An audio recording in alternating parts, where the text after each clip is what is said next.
Dear my friend, tonight we rise with the papyrus reeds and drift softly into the land where perfumes were not just indulgence, but identity, ritual, and even currency. You stir beneath a woven flax blanket, and the Nile murmurs nearby, cool and lazy in the blue, gray dawn. The mud brick walls around you still hold a hint of last night's sandalwood smoke, and your breath curls in the air like incense. Your name, well, let's not fuss, you are a perfumer in the 18th dynasty of ancient Egypt. And your nose is your legacy, forget what modern noses know. A spritz of citrus and some woody base notes, no. You deal in crushed iris root, aged civet musk, and resin that smells like the inside of a pharaoh's tomb. If you've aged it properly, that is. The sun has not yet broken over the eastern hills, but you are already awake because lotus doesn't pick itself and clients don't wait, especially not priestesses with noses trained sharper than yours. You slip out into the courtyard, feet bare against the cool-packed earth your apprentice is. Naturally, snoring beneath a broken reed mat, you poke him with your toe, he grunts, you sigh. This morning, as always, you must begin by checking your most delicate treasure, a tightly sealed alabaster Java, a complex perfume blend used in temples. It's aging nicely in your storeroom, tucked between dried figs and a suspiciously empty wine jug. Historians still argue whether Kaifi was more ritual or recreation. You suspect both, especially given how temple guards seem to accidentally drop by your shop after sunset. Outside, a bark floats past the embankment. Traders call out in sing-song voices. One advertises lapis from Kush, another some dodgy myrrh. You wrinkle your nose. Cheap stuff. Smells more like goat than God. You make your way through the morning bustle, passing a man selling onions and insults in equal measure. Your destination, the dockside lotus vendor. She's there, as always, hunched over baskets of blue lotus blossoms, each petal trembling in the morning breeze. You select 2 handfuls, soft and damp, and hand her a copper diban. She bites it, rude but fair. By the time you're back, the apprentice has finally stirred. You hand him the lotus and a stone bowl. Start pounding, you mutter. He does. Badly. The light grows gold as the sun rises. You inhale deeply, a blend of dawn air, crushed petals, and dust. It smells like work.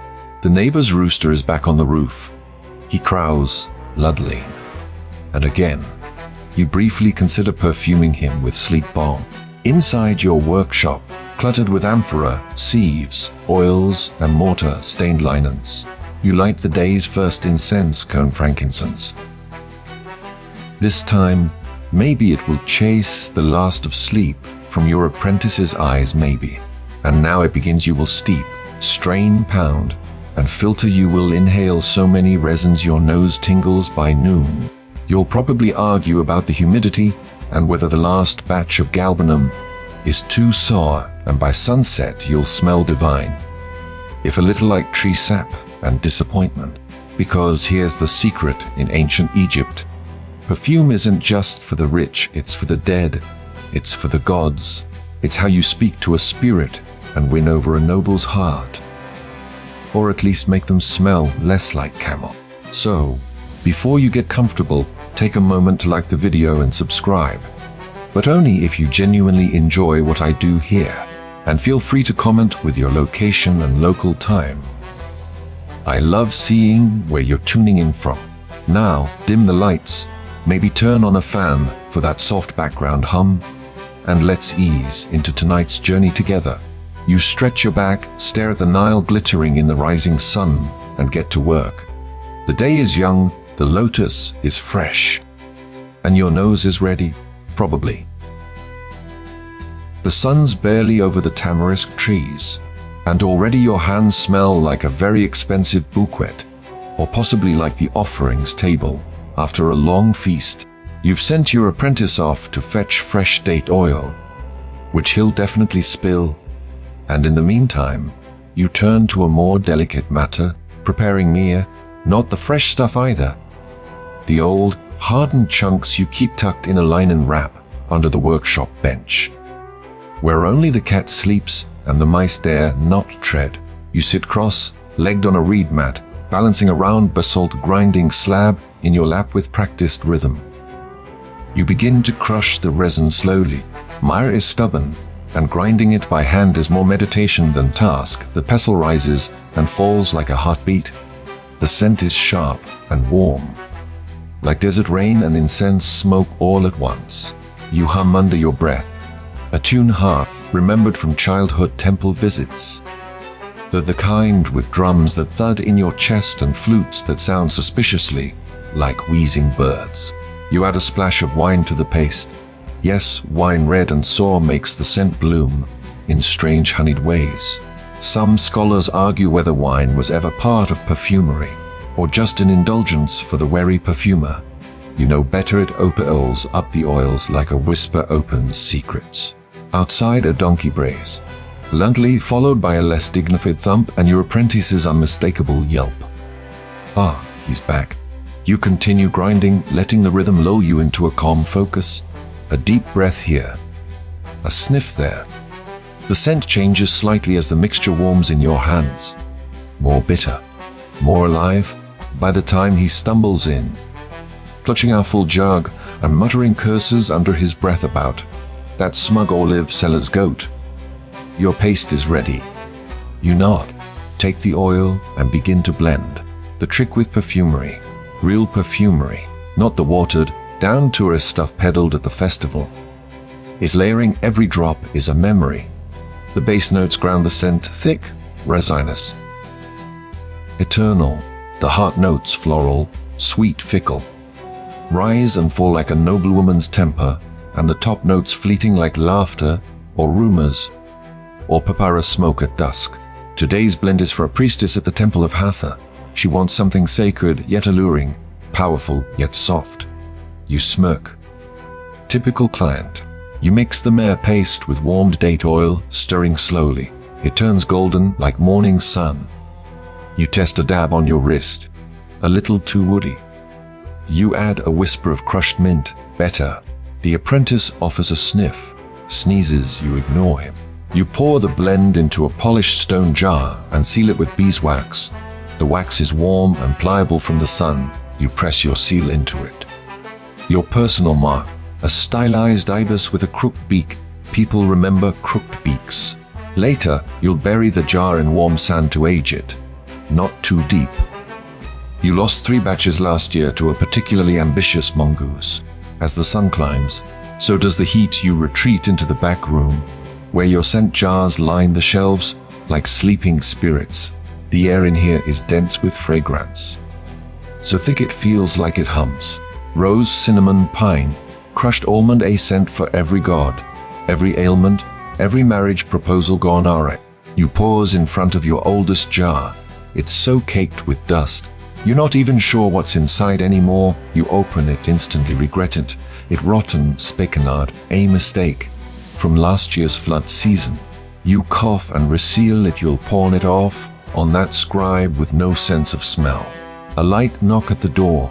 You answer to find a young girl, no older than 12, clutching a papyrus scrap.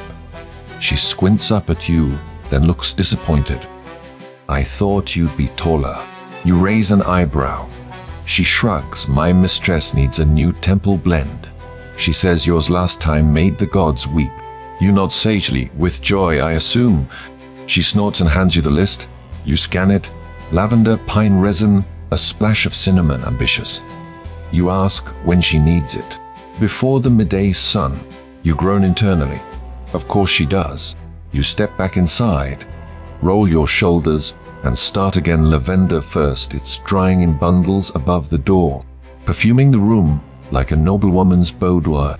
You pluck a few sprigs, crush them between your palms, and the scent blooms, a whisper of fields you've never seen.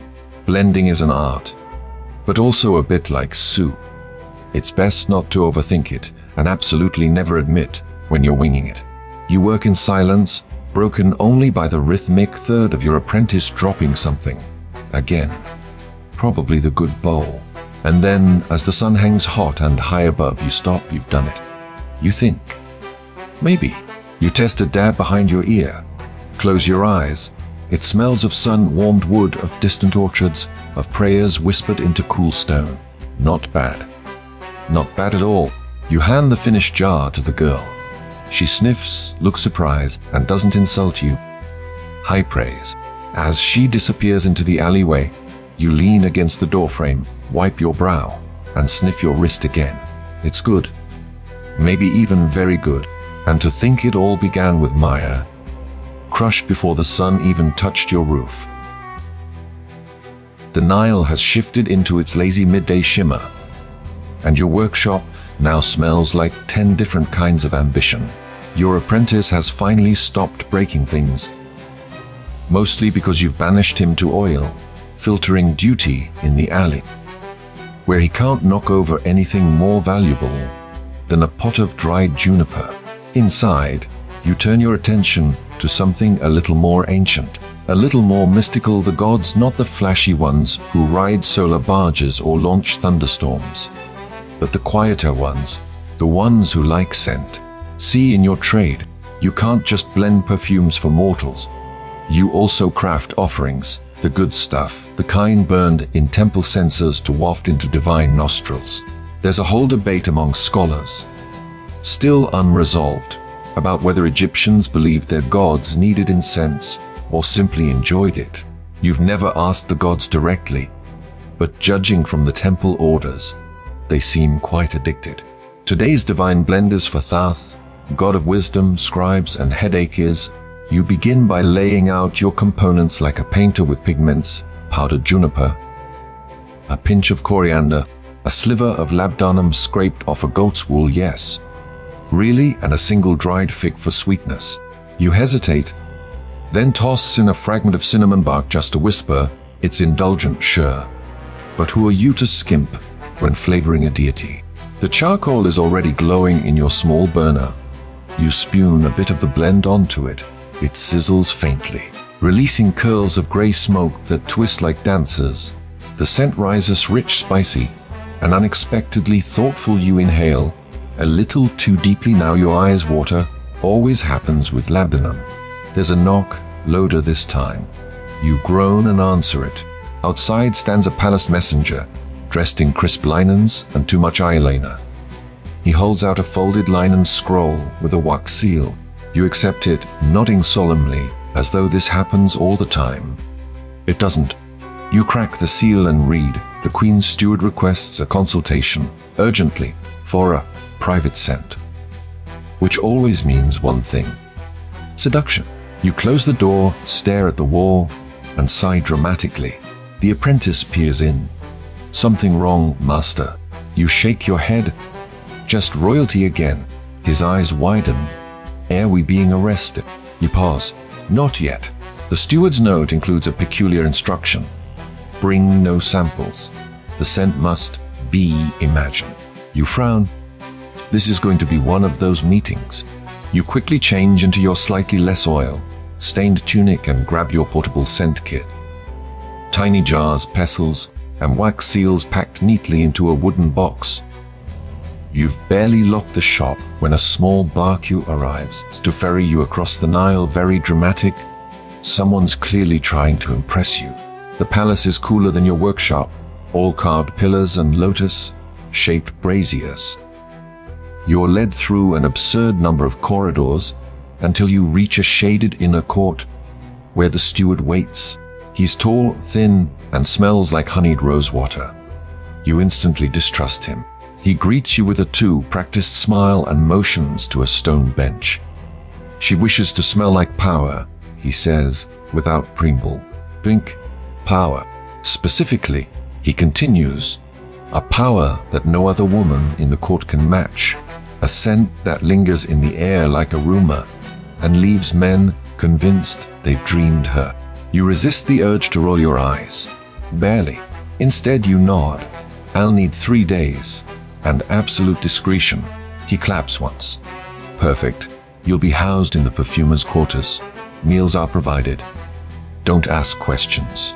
You're escorted to a guest chamber with a carved ivory work table and a view of the palace gardens. Fancy. You drop your box on the table and sit heavily, so a perfume that smells like power and dreams. and envy. You crack your knuckles and open the first jar. Time to get to work. That evening, as the crickets chirp and moonlight dances on the Nile's edge, you sit in the palace garden, testing blends on your wrist and scribbling notes with borrowed ink. One version smells too sweet, like candy at a festival stall. Another too sharp, like a rebuke in a courtroom. You need something in between. Something that whispers instead of shouts. You add a drop of blue lotus. The scent unfurls slowly. It's dreamy aquatic with just a hint of melancholy. Better. Then a base of warm cedar oil. Deep grounding, like the memory of an oath. A final idea. You retrieve a tiny bottle of aged henna oil, nearly forgotten in your satchel. Earthy, spicy, oddly human. You add a single drop. You test it again. And you smile. It smells like secrets. You wake the next morning to a palace servant bearing breakfast. Flatbread figs and a very suspiciously sized clay jug labeled only quine some morning. You sip it. It's watered down and slightly herbal. Like someone tried to convince themselves this counts as medicine you approve. Your blend from last night sits on the work table, sealed in a small alabaster jar and labeled with a hastily scratched ibis. Still smells like secrets. But now, in the cool light of dawn, you wonder, what does power actually smell like to a queen? You pace the garden. The scent must convey mystery, yes, but also command. She wants to haunt people. In a good way, the kind of haunting that inspires poetry, not legal documents. You decide to build 2 more variations for the steward to sample. Let him fret. Over which a scent makes people swoon. You're just the architect of olfactory power. The first blend you call Whispers at Dusk. It starts with ambergris, rare or chenin, a gift from gods or whales depending on who you ask. You blend it with saffron oil and the faintest trace of rose. A scent like a memory. You're not sure you had. It's too expensive to fail, but maybe just indulgent enough to impress. The second you dub Lioness Beneath Silk, a grounding base of frankincense. Known for its role in rituals and negotiations alike. You top it with crushed marjoram and wild fig, a dry desert sweet scent that might be worn by someone who could command armies, or at least dinner seating arrangements. With a glance, you label the jars plainly, pack them neatly into your travel kit, and signal for the steward. He arrives 20 minutes later, smelling faintly of sandalwood and disappointment. You present the 3 options with ceremonial flair. Each one says something slightly different. You murmur, but none say it loudly. He samples each on a strip of linen, nodding, furrowing, frowning theatrically. This one, he says finally, lifting the jar with henna, cedar, and lotus, his unnerving, in a good way. You bow. That's the idea. She'll want it bottled by tomorrow. Of course she will. Back in your chamber, you set to work making a larger batch. The palace has surprisingly fine ingredients, especially the henna oil, which someone clearly smuggled past several trade inspectors. As you blend, your thoughts drift back to your shop, your clumsy apprentice, and the half-finished jars baking under the sand. That's the thing about perfumery. You can travel across the Nile, mingle with royalty, be summoned by the elite. But the core of the craft doesn't change. It's still mortar and pestle, trial and error, and the occasional prayer to a minor god of smelly substances. As you seal the final jar with a flourish, a knock sounds on your door. It's not the steward. It's a young scribe, robes askew, eyes wide. She's asked to see you, he says. Personally, you blink. The queen. He nods like a terrified turtle. She says you may enter if you smell good. That seems reasonable. You follow him through an absurd number of archways and perfumed halls, each more elaborately tiled than the last. You start to suspect that some of these corridors exist solely for dramatic effect. Finally, you reach a private garden where the queen reclines on a low couch beneath a flowering pomegranate tree. She's not dressed regally. Just a simple linen shift and a gold necklace shaped like a falcon. Her gaze is sharp, curious, and a little amused. She gestures for you to sit. You do carefully. She holds out her wrist, and you dab a drop of the finished blend. Her nose twitches. She closes her eyes. You wait. The longest pause of your life. You try not to count your own heartbeats. You fail. You get to at least 17 before she speaks. "It smells like dreams I haven't had yet," she says quietly. You incline your head. "That was the goal." She opens her eyes. "Do you know why I summoned you? To smell good things." You venture. She chuckles. "No. I wanted to meet the only perfumer my steward hasn't managed to frighten away." You smile. He tried.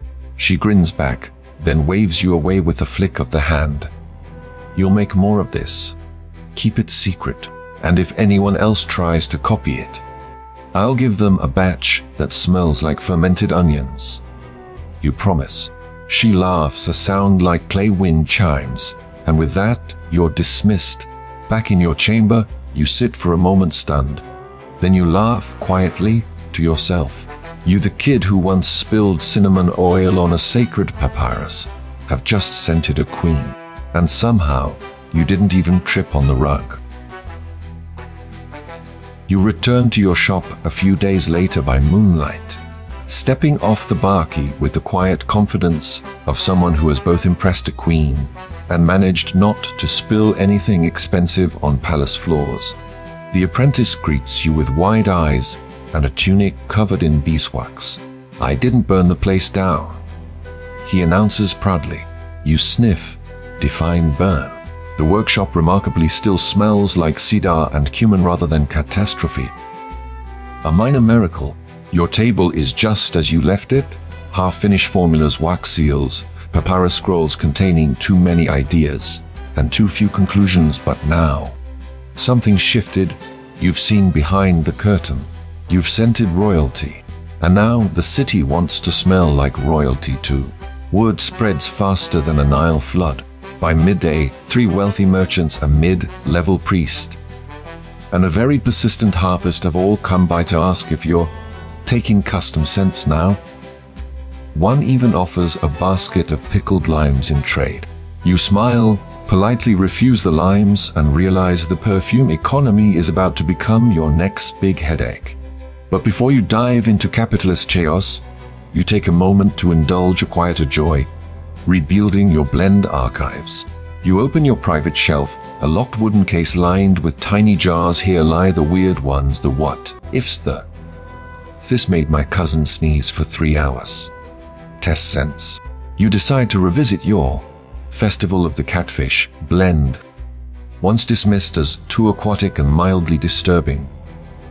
Maybe it just needs nutmeg. You spend the afternoon blending, filtering, muttering to yourself like a mad astronomer of scent. Your apprentice watches from a respectful distance, probably wondering if this is what genius looks like. It is not. It looks like someone arguing with a jar of pine resin. You pause mid-sneeze and glance at your papyrus notes. Something feels missing. Then it hits you. Legacy. You've made perfumes for nobles, deities, and dangerously ambitious harpists. But what will outlive you? What scent could be your signature? The way a pharaoh leaves behind a pyramid.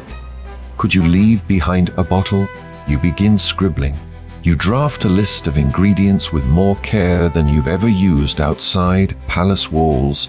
You consider scents from every corner of the known world: frankincense from Punt, myrrh from Nubia, cinnamon bark from the South Seas. Historians still argue whether cinnamon in Egypt came from Ceylon, Somalia, or some mystical spice land no one bothered to label properly. You decide to pretend it's all three. You blend, you fail. You try again. You develop a version that smells like the last 10 minutes of a good story. Warm, slightly bitter, but satisfying. But something's still missing. You pace the workshop, arms folded, nostrils flared in frustration. Your apprentice mistakenly thinks you're angry and tries to sweep the floor.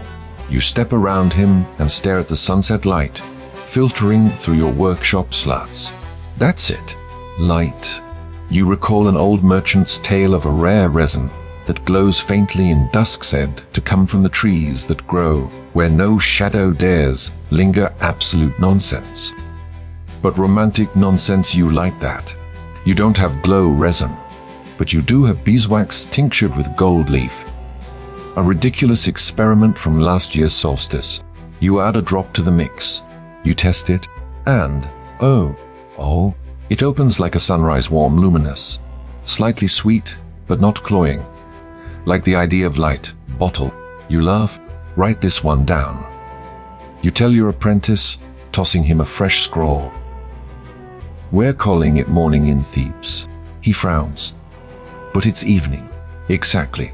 He doesn't understand, but he scribbles faithfully. As night falls, you light a small burner and let the scent drift through your shop. You lean back, eyes closed. You think about the journey this far, desert, trade routes, queens with fox, like smiles, temple offerings whispered towards stars. And now this. Your scent, your legacy. It won't build you a monument, but it might survive longer than one. The next morning, you're awakened not by the sun, but by shouting. Specifically, the frantic cries of a courier halfway buried in papyrus scrolls, and very bad news. These are Perfumers Guild delegation at the gates. He wheezes. T want a meeting. You meeting? About your rise. You sit up slowly. There's something about the word delegation that always sounds like trouble dressed in lining. They arrive before breakfast. 3 senior perfumers, robed in ceremonial saffron and glaring like judges of scent-based morality. They sit in your workshop uninvited, examining your tools as if you've been cheating at divine alchemy. Word has spread, says the tallest one, stroking his beard ominously. You've created a blend the queen herself wears. You know correct, and yet you are not formally registered with the high circle of fragrance makers. You blink. That's a thing. The woman beside him huffs. Of course it's a thing. Apparently, the high circle controls the official recipes that can be used in temples, trade, and anything connected to royalty. Which, as of 3 days ago, includes your mysterious queen's blend. Historians still debate. The woman adds tartly. Whether the guild formed to protect sacred recipes or just to charge fees. You resist the urge to ask, which answer comes with snacks. They present a choice to join the guild, share your blend's core recipe under seal and be granted a title, or remain independent and possibly find your jars mysteriously smashed by accident. You smile politely. Give me a moment to think. You step outside. The air smells like dust and deadlines. A neighbor's bread oven is puffing smoke, and someone's goat is shouting existentially. You think about the queen, about morning in Thebes, about your shop, your apprentice, your oddly successful crocodiler dung incense from last winter, and you realize something. Power isn't just in who wears your perfume, it's in who controls its recipe. You return inside. I'll join, you say. They smile like snakes at a sunbath. But you continue. The blend I made for her, that was only one part of a broader project. I'd be happy to register a variant. The faces fall half a degree. A variant. Wes, a cousin to the original, let's call it Evening in Memphis. You hand them a sealed recipe, similar but missing one key twist. They accept it, begrudgingly. As they leave, you feel a strange satisfaction. You've joined the system, but you haven't handed over your crown. That afternoon, your apprentice brings in a package wrapped in palm leaves. No note, he says. Just this. Inside a single jar, the queen's blend, nearly empty. You smile. On the lid is a scrap of papyrus, in delicate handwriting. More, please. You laugh. You've made a queen whisper, please. You get to work, and so begins your double life. By day, a respected guild member, blending official scents for trade fairs and temple holidays. By night, you're still the secret artisan of queens, inventing, tinkering, dreaming up new worlds in amber and oil. You keep your real work locked in your archive, labeled with code names only you understand. Desert rain that never comes, bird that sings at dusk, and your newest, sandalwood conspiracy. At market, your reputation grows. Merchants start describing your scents. In poetry, a scholar dedicates a scroll to the emotional effects of your cedar musk blend. You overhear a child describing your shop as the place where the air feels like stories. You're no longer just a perfumer. You're a curator of memory, a sculptor of invisible art. And yet, you still have nights when nothing works. When sandalwood turns sour, or cinnamon feels like betrayal. When your fingers age, and your patience wears thin, and you wonder if you should have just sold date wine by the river. But then you catch a whiff of something familiar. Something you made drifting from a passerby's cloak. And you remember, even when you're asleep, your work wanders the world, invisible, unstoppable, and gently, beautifully unforgettable. The sun is high and the Nile is behaving itself when a surprise visitor appears at your door. Not a merchant, not a guild official, not even a courtesan chasing the scent of favor. It's a scribe, thin, sunburned, and fidgeting like someone who's been around too many scrolls and not enough shade. He bows, "I'm here to catalog your archive." Officially, you squint. Why? He gestures vaguely toward the city center. The high circle wants to include your methods in the library of perfumed arts. For posterity. You blink. I didn't know that existed. It didn't. Until 2 weeks ago. Bureaucracy moves fast when it smells profit. You let him in a little warily. He carries a writing kit, 2 backup ink pots, and an attitude that suggests he hasn't slept since the last lunar festival. He sets up at your work table and begins asking questions. "So, when you say infused cedar, is that a heat-based process or?" You explain, slowly, twice.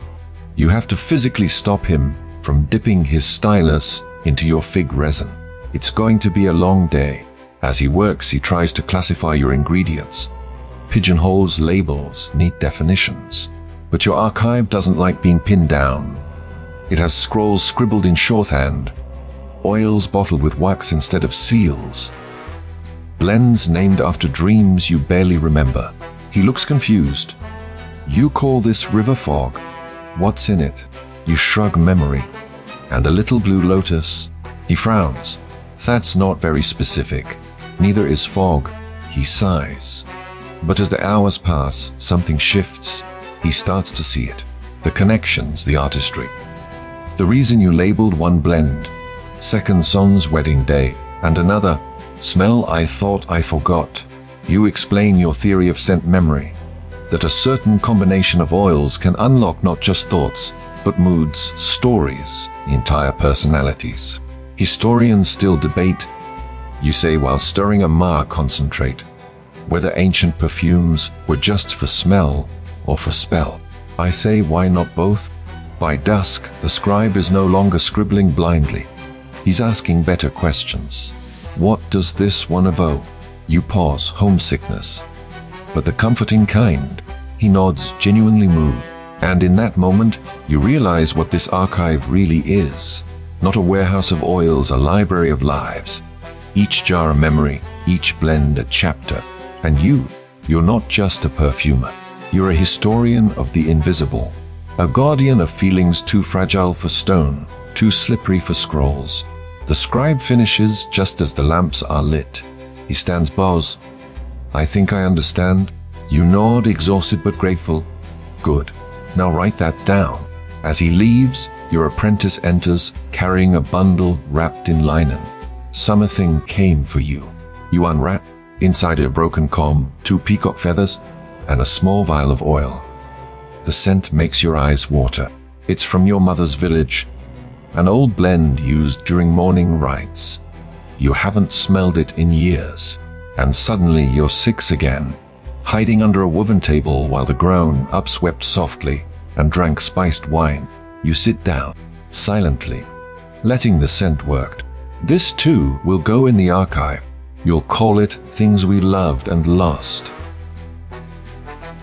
A few days later, you're rudely awakened by the sharp scent of singed resin and the even sharper voice of your apprentice yelling, "Master, there's smoke coming from the guild hall." You rush outside, sandal laces flapping, heart already halfway to catastrophe. And years there, plain as panic, a dark pillar of smoke rising from the direction of the High Circle's headquarters. The scent is unmistakable, burning papyrus, sealant and melted beeswax. It smells like someone tried to set history on fire. By the time you arrive, the fire's mostly out, but the damage is done. Charred walls, collapsed shelves, and worst of all, dozens of shattered jars. Each one had contained a registered scent, official, logged and sealed under the Circle's authority. Now, gone. Historians still argue whether this was an accident or a protest. Some claim it was faulty oil, others whisper about rival guilds, but deep down, you know someone was trying to erase something. In the kiosk, the guild's tone has shifted. Panic makes people philosophical. A weary master perfumer turns to you and says, "Maybe it's time we stop treating recipes like sacred scripture. Maybe it's time we start backing them up." He means copying, transcribing, and he wants your help. You agree, but with conditions. "I'll teach the method," you say. "But we catalog everything, not just the official blends." He hesitates. "You mean even their home recipes?" You nod, "Especially those." And just like that, you're swept into a whirlwind of preservation. You and a team of scribes begin collecting recipes from anyone who'll share a farmers with rosewater secrets, dancers with rare body oils, widows who make incense for funerals, and children who mix mud with cinnamon just because it smells like home. For weeks, your workshop becomes a sanctuary of scent and story. One old woman arrives with a sandalwood pouch and says, "My mother wore this on her wedding day. I want someone to remember that." A fisherman brings a bottle and mutters, "I use this to cover the smell of eel. Worked too well. Now I miss the eel." You write it all down, carefully, lovingly. Your archive swells with these new voices, blends born not of royalty or ritual, but of real lives. You invent a new notation system to capture more than ingredients. You mark emotion type, memory trigger, season best worm, and even suitable for crying under fig trees. The scribe from before returns to help, now officially obsessed.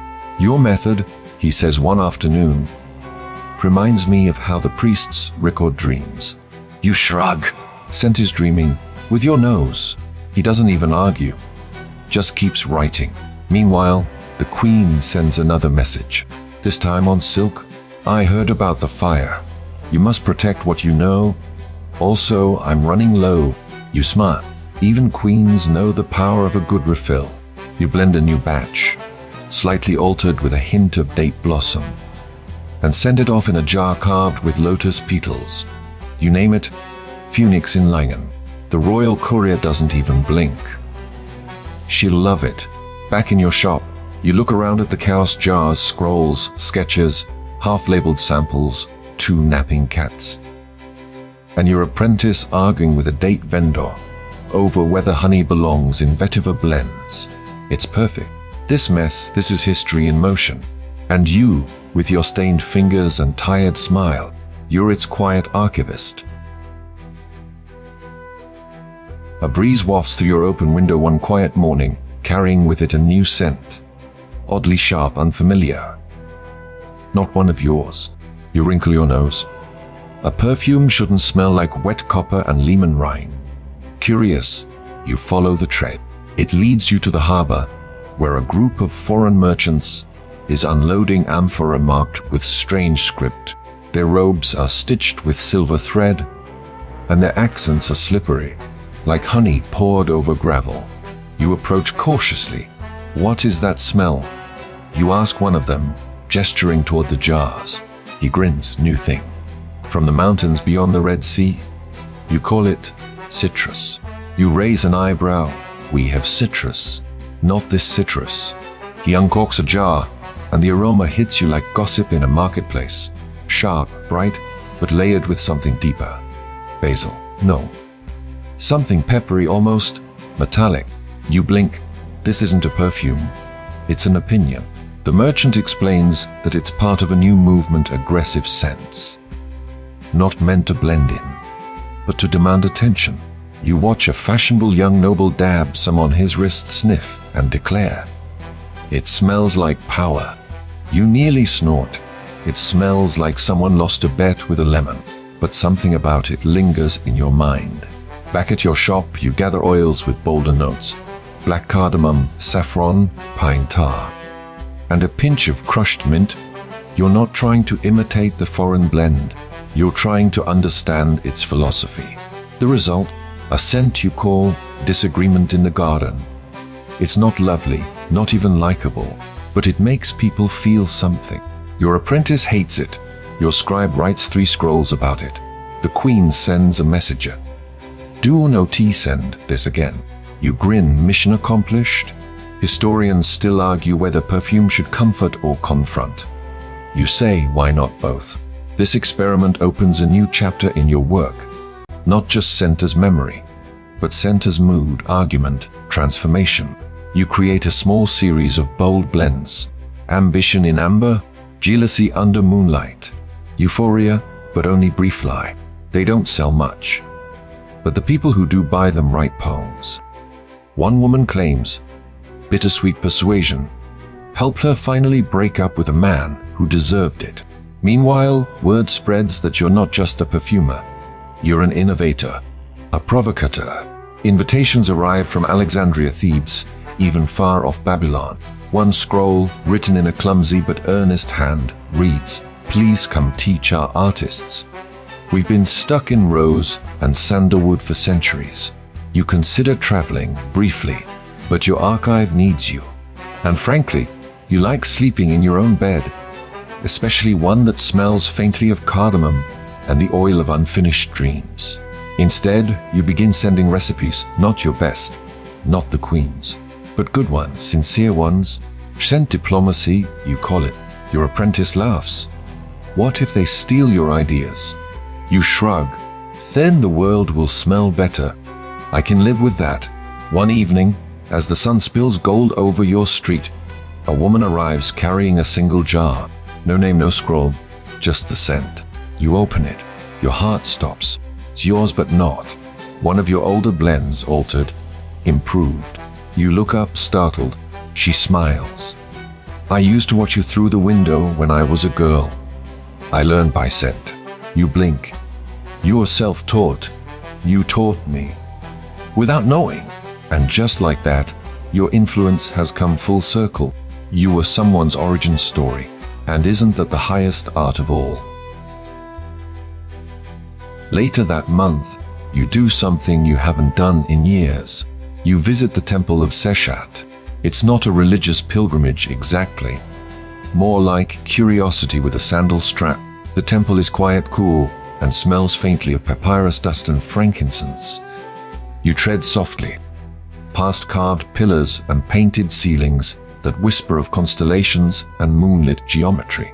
A priestess, draped in pale linen and the kind of calm only scribes and cats seem to master, greets you with a nod. "I heard you've been building a scent archive," she says.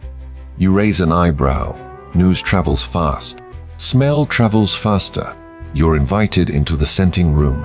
Yes, that's what they call it.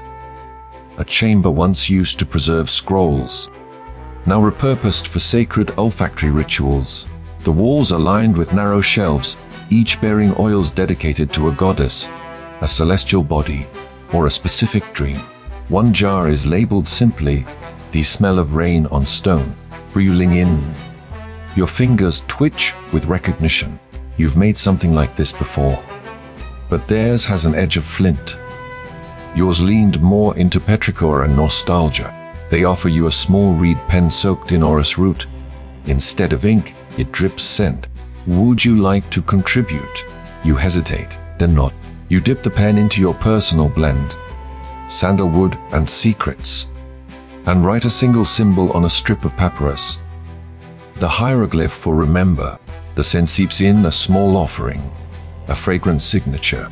Historians still argue whether temples ever officially archived perfumes, or if this was all ceremonial fluff. But standing here, surrounded by curated memory and bottled belief, you don't care. This is your kind of worship. Before you leave, the priestess hands you a sealed jar. For you, a thank you. You unseal it carefully. Inside a perfume dedicated to forgetting. It smells like river reeds, pale chamomile, and the shadow of a name you can't quite recall. You smile. That's clever. Some memories, she says, need to rest too. You return home that night, jar in hand, thoughts tangled like jasmine vines. And that's when it happens.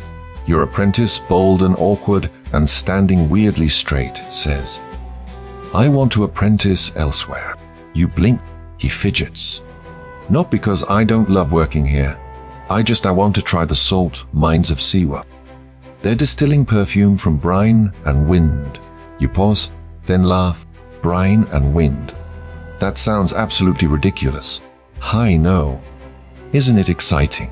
You nod, surprised by your own reaction. You're proud. Genuinely. You hand him a small bottle. Take this. One of the early blends. Use it when you feel like quitting. He sniffs. What is it? You wink. The smell of not quitting. The next morning, he's gone. And the shop feels quieter, not sad. Just shifted. You adjust. You always do. You rearrange the shelves. Start teaching a new apprentice. This one silent as stone, but with a nose sharp enough to detect spoiled civet from 2 courtyards away. You keep blending, keep labeling, keep bottling. And now, sometimes you even let people smell the secret jars. A little, you've become a legend, they say, a master of forgotten scent. But to you, you're just someone who never stopped noticing how the world smells. Whether it's the aftermath of a storm, or the inside of a borrowed cloak, or the delicate trace of someone who once stood very close and said something you didn't quite catch. All you do is preserve it, because one day someone will want to remember, and you'll have just the jar for that. A few months later, a peculiar package arrives by boat. No courier, no seal, no sender. It's wrapped in seagrass and waxed linen, the kind usually used to keep pickled onions from leaking into luggage. You unwrap it cautiously, half expecting a fish. Inside, 3 tiny vials, each labeled in an unfamiliar script. You sniff the first, sharp, almost sour, with a whisper of roasted barley and crushed thyme. The second, floral, but not the local kind, something foreign, possibly from the Indus Valley. There's a hint of firewood beneath it, like a garland worn beside a hearth. And the third, you pause, the third smells like betrayal. Not metaphorically, literally. You've smelled this before. Years ago, when a rival perfumer sold you a false sandalwood batch and blamed the wind. You inhale again. Yes, that same peculiar blend of bitter almond, old parchment, and a note you can only describe as scheming uncle. But how did it get here? You stare at the vials for a long while, then roll out your scrolls. The script isn't Egyptian, nor Babylonian. Definitely not Greek. It's Phoenician. Historians still argue how much the Phoenicians traded in perfumed goods versus just storing them for resale. But judging by the quality of these blends, someone along their coastal route knew what they were doing. You begin decoding the labels, cross-referencing with your archive, and finally, after an afternoon of enthusiastic swearing, you find it. These are part of an ancient game. Not a game with rules, a scent game. You've only heard whispers of it before. Used by elite traders to signal information through smell. One scent meant wealth arriving. Another, danger in the harbor. A third might mean, I know your secret, and I have good paper. You grinned. It's scent espionage.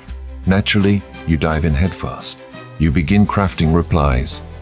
Careful compositions layered with coded meanings. One blend says, I received your message, and also, I still hate figs. Another, let's meet where the limestone cracks. You send them off with spice caravans and sea traders, unsure where they'll land. Weeks later, a small papyrus note arrives, folded like a fan. It simply says, your fig slander has been noted. Response pending. You laugh until you wheeze. Your apprentice, ever curious, asks what's so funny. You explain the game. He's hooked instantly. Together, you begin designing a more complex system.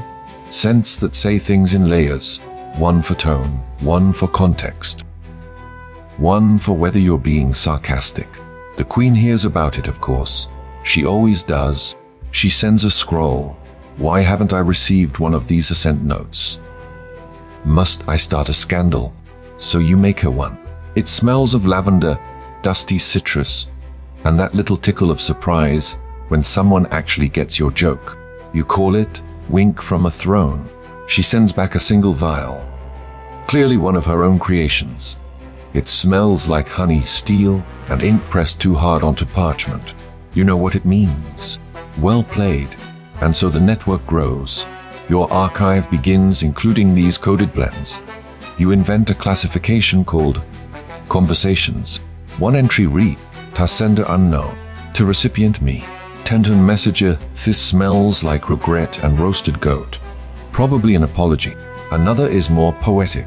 Poor, smells like two friends arguing while slicing mangoes, possibly about love.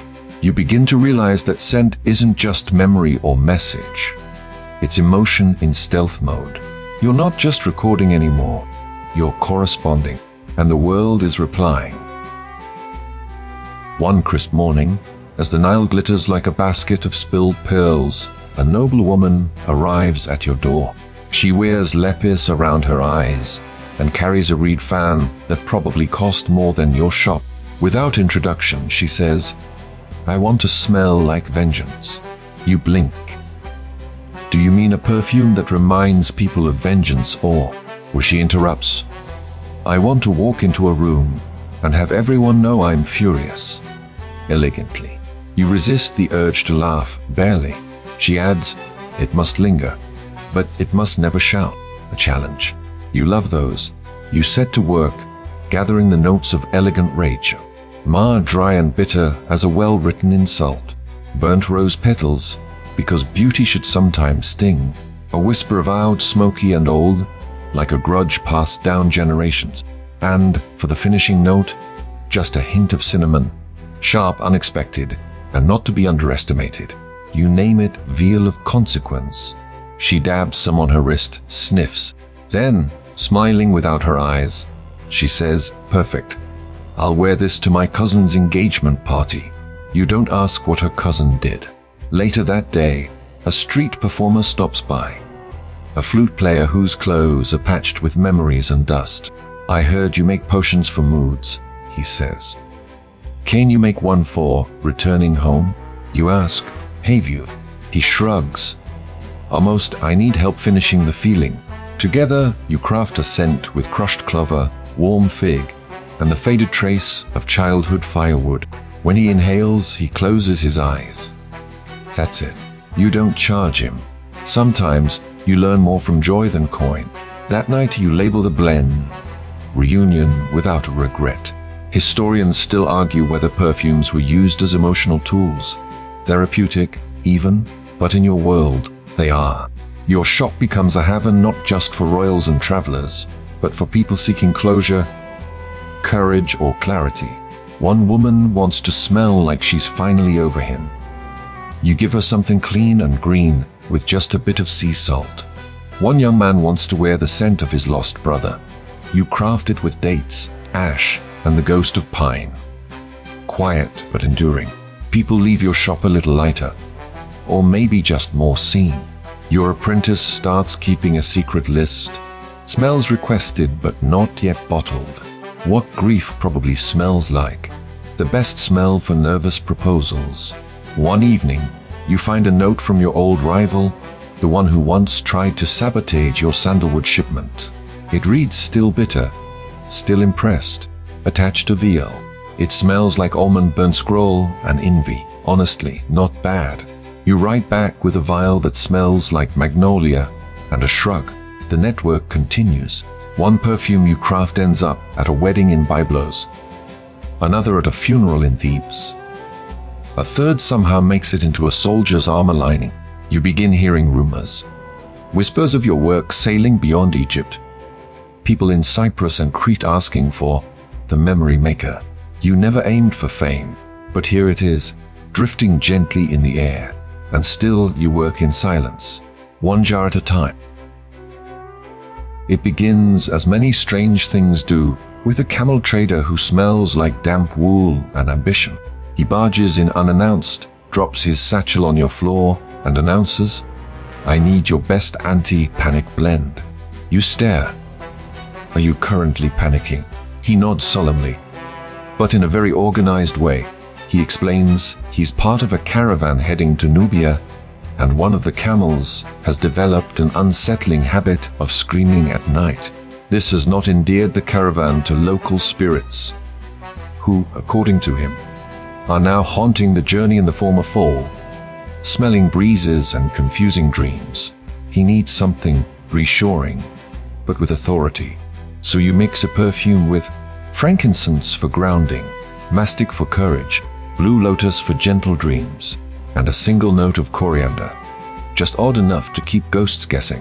You hand it to him and call it, "Don't worry, the camel's weird too." He pays generously and offers you a small carved figurine as a thank you. It smells faintly of cedar and very faintly of haunted regret. After he leaves, you realize something. You've become a fixer of feelings.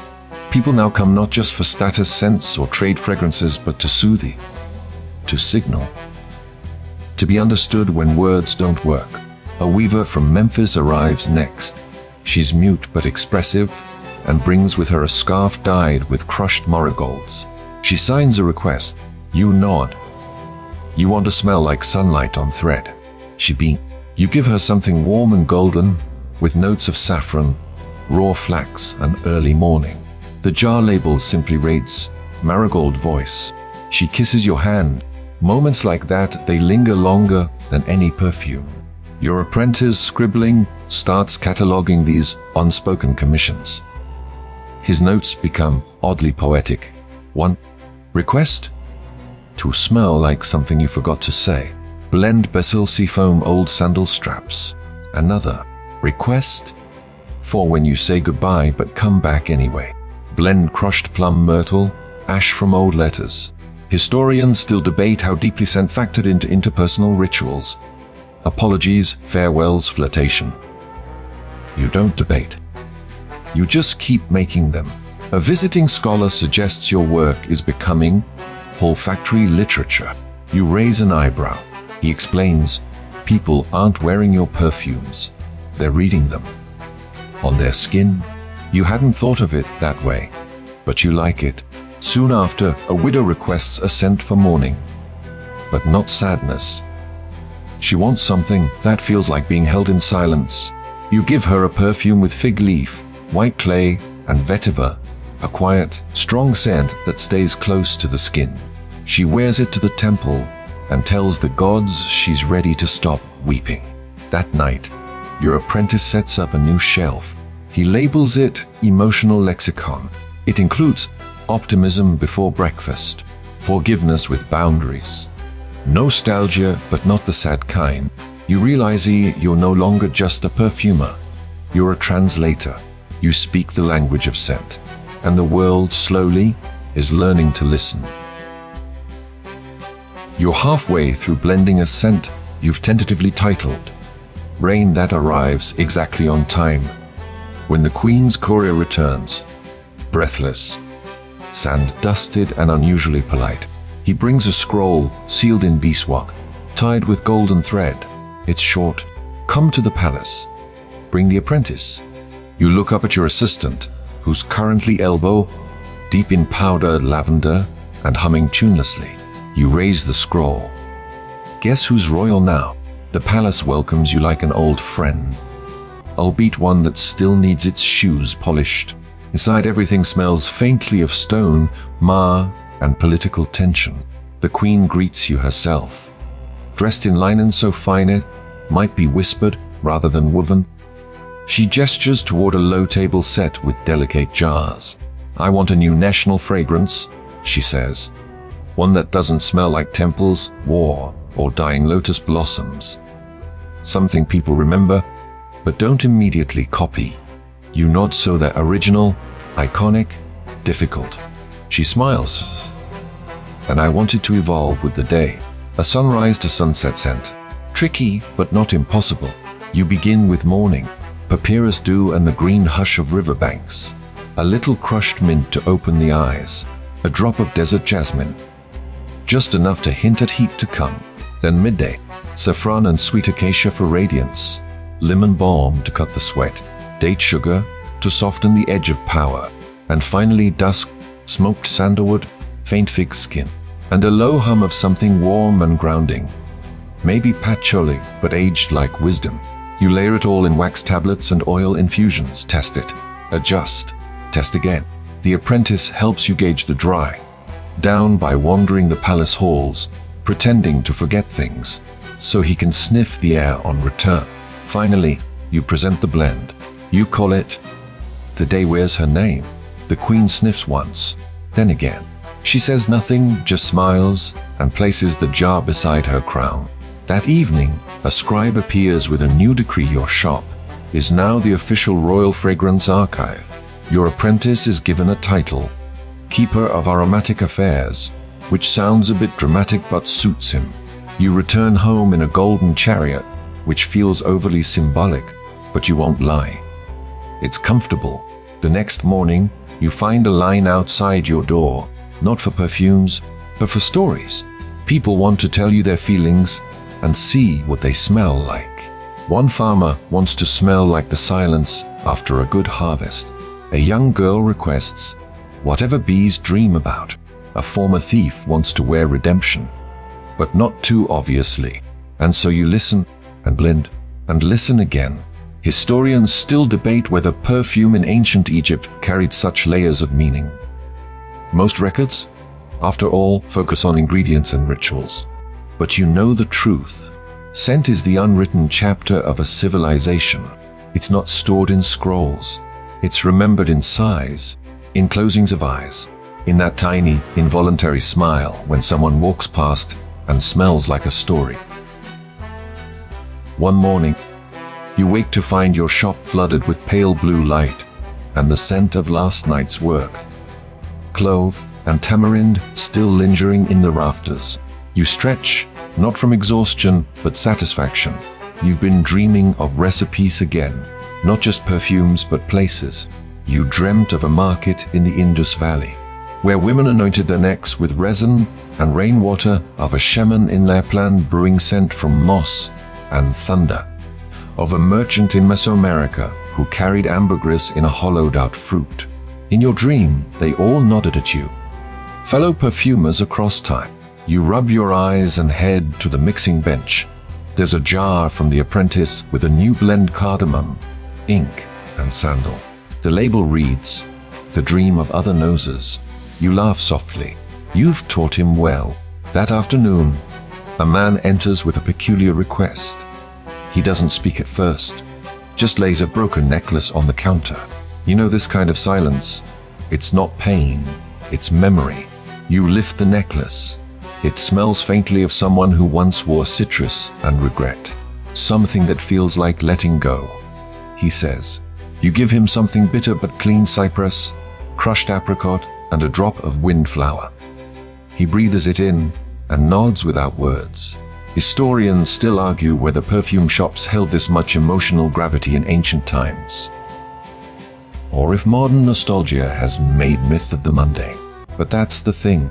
You live the myth. Each jar you label is a whispered poem to the future. The apprentice is now composing scent haikus. One reads, "Lily on the wind, salt of footprints in warm sand, goodbyes that still smile." He's insufferable. You adore him. One of your earliest clients returns, older now, with silver threading his beard.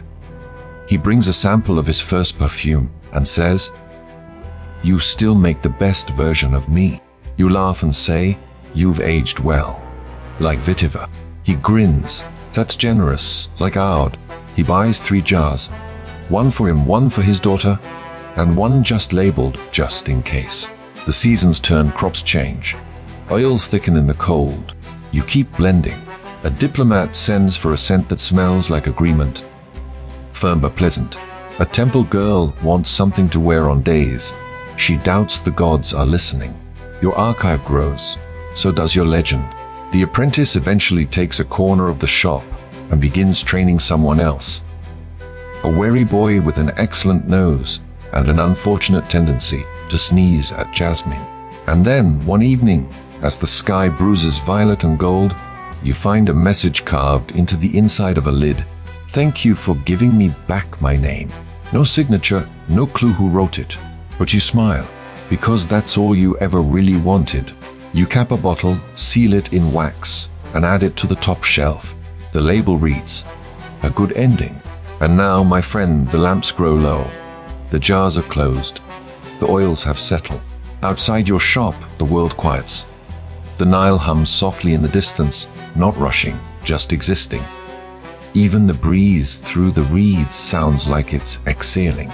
You sit at your bench one last time tonight, hands stained faintly with rose and vetiver, the warm ghost of sandalwood still curled in your sleeves. You breathe deeply, letting the layers of the day unfold in memory. Sense of laughter, sorrow, joy, and those emotions that have no names. Only colors and rhythms. The apprentice has fallen asleep among scrolls and lids. A cat has curled beneath the oil press, dreaming, perhaps, of saffron mice. And you simply sit. There is peace in knowing that you've turned invisible things, emotions, memory, longings, into something someone else can carry. On skin, in heart. As you rest your eyes, the last light dances through the hanging herbs, casting quiet shadows that sway like lullabies. Tonight, you don't need to think. Just breathe in the gentle hush of the oils. Let the memory of blue lotus carry you. Let your shoulders sink into linen softened by time. Let your thoughts stretch into dreams. Because this story is over, and the next one is already steeping, somewhere in a jar that waits to be opened when the moment is right. So sleep. The night is full of soft things. Goodbye,